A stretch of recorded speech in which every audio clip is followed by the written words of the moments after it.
আপনাদের বাড়িটা একটু ভিতরে হয়ে যায়, রাস্তাঘাট পাকা হইলে ভালো হইতো। রাস্তাঘাট পাকা হয়ে যাব, সমস্যা নাই। উপর মহলে কথা বলা আছে, 3-4 মাসের মধ্যে পাকা হয়ে যাবে। উনি কে? উনি আমার বড় মেয়ের জামাই, বলতে পারেন মেয়ের একমাত্র গার্জিয়ান। বসো বাবা, বসো। হ্যাঁ। তো আপনারা আসছেন, গাড়ি কোথায় রাখছেন? আমাদের তো গাড়ি নেই, আমরা অটোতে আসছি। অটোতে? ব্যাটারি? জি, ব্যাটারি। ওই তো রাস্তাঘাটে চলার অনুমোদন নাই। যাক, রসিকতা করলাম আর কি। ভাবছিলাম তো 2টা গাড়ি নিয়ে আসবেন আপনারা। তাহলে মিতুরে ডাকি আব্বা। হ্যাঁ। ময়না, মিতুরে নিয়ে আসো।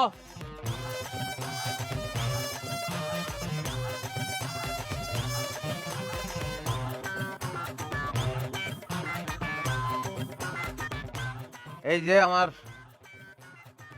শালি, নিজের শালি বলে বলতেছি না, গ্রামে মাইয়ার মতন মাইয়া এই একটাই, কোনো ধরনের ব্যাড রেকর্ড নাই। তা তুমি কি রান্না বান্না জানো? রান্না বান্না? ও রান্না বান্না জানতে হবো কেন? ও তো রান্না বান্না করে খাবে না, কাজের মেয়ে রেখে দিবেন, যা কাজ করে সব কাজের মেয়ে করবে। আসলে আমি যেই বেতন পাই তাতে আমি কাজের লোক রাখতে পারি, কিন্তু নিজের কাজটা নিজে করাটা আমি পছন্দ করি। সুন্দর কথা, খুবই সুন্দর কথা, শুনতে ভালো লাগে। কিন্তু এইসব কথাবার্তা বলে গরিব মধ্যবিত্ত ছাড়া তারা, যাদের টাকা আছে তারা এই ধরনের কথাবার্তা বলে না। নিজের কাজ বলে কিছু নাই। টাকা না থাকলে সব কাজে নিজের, আর টাকা থাকলে সব কাজ পরে। যেমন আমি কোনোদিন পাও ধুই না, কারণ পাও ধুয়ে ধরনের লোক আছে, পাও ধুই ক্যাশ লুয়ে চলে যায়। 3টা বুয়া, মাসে 45,000 টাকা বেতন দেয়। 15 লাখের উপরে মাসিক ইনকাম আমার। হ্যাঁ, যেমন নাই তেমন দেয়, এই আর কি। আমি কইতেছিলাম কি ভাই, চাকরি বাকরি করার কি দরকার, ব্যবসা করেন। কন্ট্রাক্টরের একটা ব্যবসা ধরেন, দেখবেন সব হয়ে গেছে। আসলে আমি তো আর দেশে কাজ করি না, আমি বিদেশে চাকরি করি। মাসে 4 লাখ টাকার মতো পাই আর কি। আর 4 লাখ টাকা পাও ঠিক আছে, কিন্তু এটা তো চাকরি করো যে কারণে পাও, এটা তো যথেষ্ট না। এই আমি একজন স্কুল মাস্টার ছিলাম, চাকরি করতাম, ছেড়ে দিয়েছি। ছেড়ে দিয়ে ব্যবসায় নামছি, এখন 15 লাখ ইনকাম করি, স্বচ্ছন্দে জীবন চলতেছে। আপনি শিক্ষকতার মতো মহান পেশা ছেড়ে দিচ্ছেন? কারণ মোহন পয়সা টাকা দেয় না, জীবনের জন্য টাকার দরকার আছে। ব্যবসায় নামছি, ব্যবসায় টাকা পাইতেছি, জীবন ভালো চলতেছে, টেনশন নাই। কি আব্বা, আমি কি ভুল বললাম? একদম ঠিক কথা বলছো জামাই, তুমি যেটা বলবা সেটাই তো ঠিক। আসো আমার লাগে। আর কি হইছে, এখানে আছিস কেন? মিতুরে যে পাত্রপক্ষরা দেখতে এসে, আব্বা আমাকে 2 জামাইরে ডাক না দিয়া পাত্রপক্ষের সামনে কেমনে বসে গেল মা? কাজটা কি সে ঠিক করছে? আবার আমি কিছু কইলে আমার রাগ দেখায়। আরে এই কথা তোরা আমারে কইতেছস কেন? তোর আব্বাই ডাকে নাই তো কি হইছে? 2 জামারে এনে যাইতে কও। আব্বাই না ডাকলে যাইবো কেন? আব্বার কি উচিত ছিল না তারপর একটা বার ডাক দেওয়া?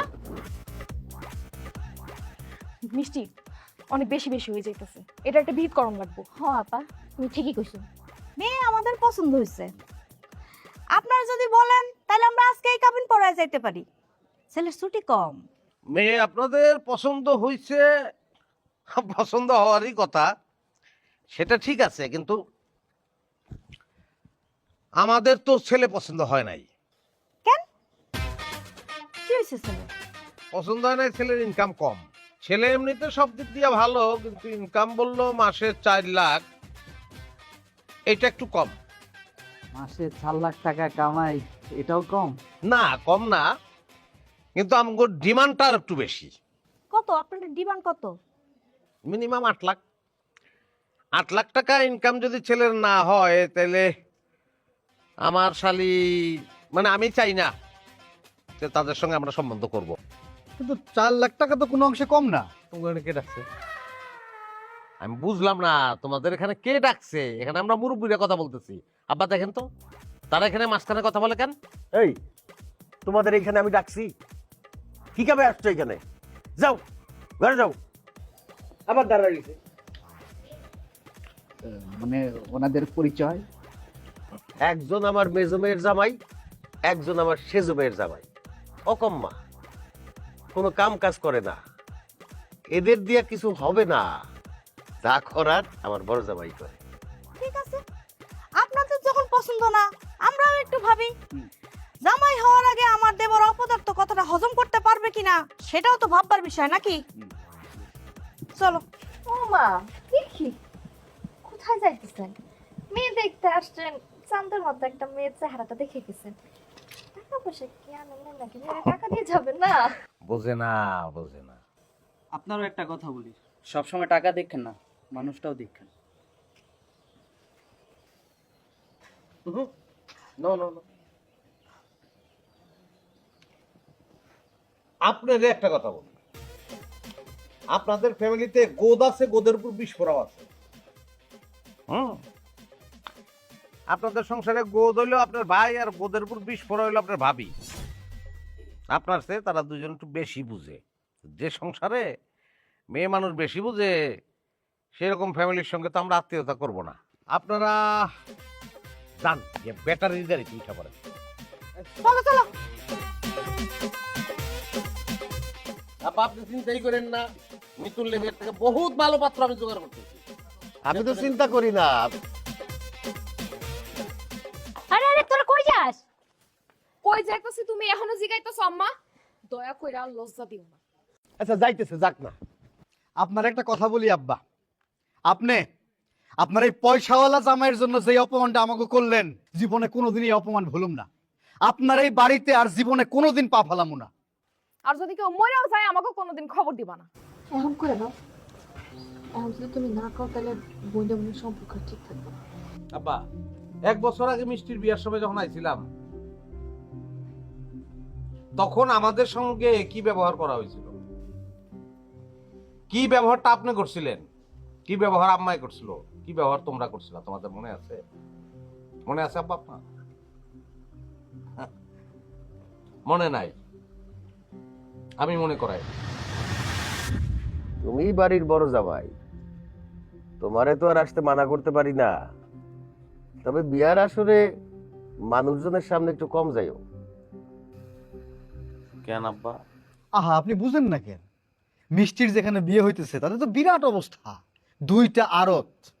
এখন তারা যদি জানে যে আমাদের মিষ্টির বড় বোনের জামাই হচ্ছে স্কুল মাস্টার, তারা কি মনে করবো? কি আর মনে করবে? মনে করবে একটা গরিবের কাছে আমার বড় মেয়েরে বিয়ে দিছি। আব্বা, শিক্ষকতা কিন্তু খারাপ কিছু না। লেকচার বন্ধ কর। ওই শিক্ষকের সাথে থাইকা থাইকা তুই শিক্ষকতা শিখছস, তাই না? যা করে যা। এখন আপাতত এই 2টা মাথাই তুমি খাও। হ্যাঁ, এই খাও বাবারা, খাও। কথা কি জানো, যেই জামাইয়ের অবস্থা একটু ভালো, তারে সাইরা খাওয়াইতে খুব ভালো লাগে। আর যার অবস্থানটা একটু কম খারাপ, তারে খাওয়াইয়া মজা নাই। খাও খাও। আব্বা, আপনি না? আরে দাও, 2 দিন পরে তো বিয়ে হয়ে যাবো। আর আব্বা, তাহলে গরু, 2 নম্বরে হইলো মুরগি, তারপরে 3 নম্বরে মাছ, তারপরে দই, আর হয়েছে তো মনে হয় মোটামুটি। কিছু বাদ পড়লো কি? আব্বা, মিষ্টিটা মনে হয় বাদ পড়লো আব্বা। আপনি এর মধ্যে কথা কইতে আছেন কে? হ্যাঁ, আব্বা আপনার কথা কইতে না করছে না? তুমি এখানে কেন আসছো? যাও ঘরে যাও।